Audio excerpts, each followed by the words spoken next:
Just right there.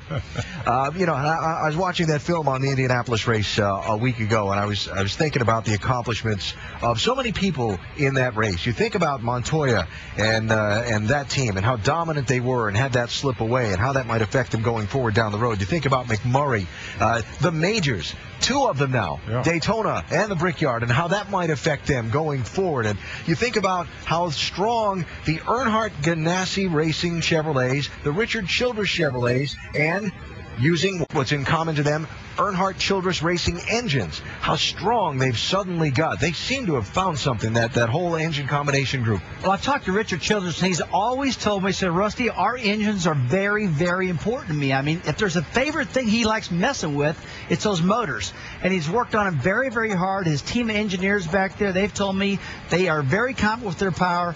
And when we had Jamie McMurray in the studio last week after the race was over, he said, Rusty, I got to tell you, he said, these engines in the hood of these cars, they are better than anybody out there. I put my life on it. They're the best I've ever driven in my life. You know, they can almost be thankful, Jamie McMurray and Montoya, to Kevin Harvick, because of Kevin Harvick's situation last year and the struggles and everyone putting the spotlight on RCR and their lack of performance. Richard Childress said to heck with this and does what he does best. He took up the reins of this thing and stepped up, made the financial commitment to better his engine program, and now as a direct result of that, Jamie McMurray has been a two-time winner in two of the biggest races of the year this year. Well, let's find out McMurray's pre-race thoughts now that he's back out of the car and waiting on the track drying. Jamie Little is with Jamie McMurray.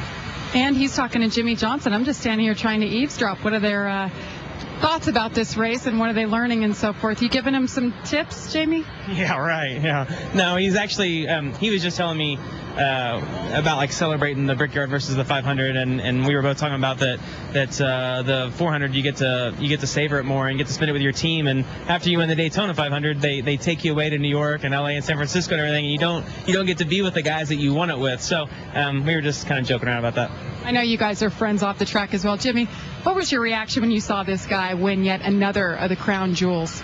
I'm just proud of him and happy for him. I mean, I know that last few years have been hard on him, so to see him get those big victories, the first one of the year, I think sent a huge statement, and then some people could say, well, it's just a plate race, but then to go to the Brickyard is awfully cool for him. So, happy for him, proud of him. I can remember back when we were both in the nationwide days. He was, I think, still in Missouri, and he came over to Mooresville to kind of look around and go to the race shop and stuff.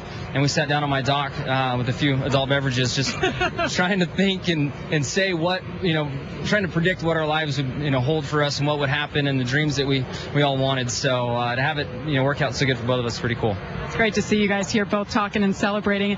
Jamie, it's interesting. We talk about you and where you were 1 year ago. It's really interesting, though, the dynamic of this race team that you're with. They almost went away, and a lot of people don't talk about that and what this means that you're both rising to the top. Yeah, actually, as the race was getting ready to start, I'm just kind of thinking about the race and how it's going to play out. And this has been a really tough track for me. And I was just thinking this is the best race team I've ever been with, not only with the wins this year, but we've won that pit crew contest 3 times so far this year. And I don't know that I've ever been with a pit crew that is as solid as what I have right now. And it takes all those things. And the 3 races that we've run really, really well in, we also won that pit crew contest. So it just shows what a team sport that NASCAR really is, and I've never really got to be in this situation where you kind of have everything with the engines and the cars and the pit crew and the team, and so I was just telling myself, you need to make sure you make the most out of this while it's here right now, because it's really hard to get in this situation. And chemistry goes a long way, and you guys certainly have it. Thanks. I'll let you guys get back to your conversation. Alan.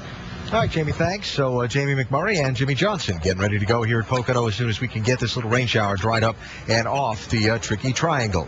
So last night.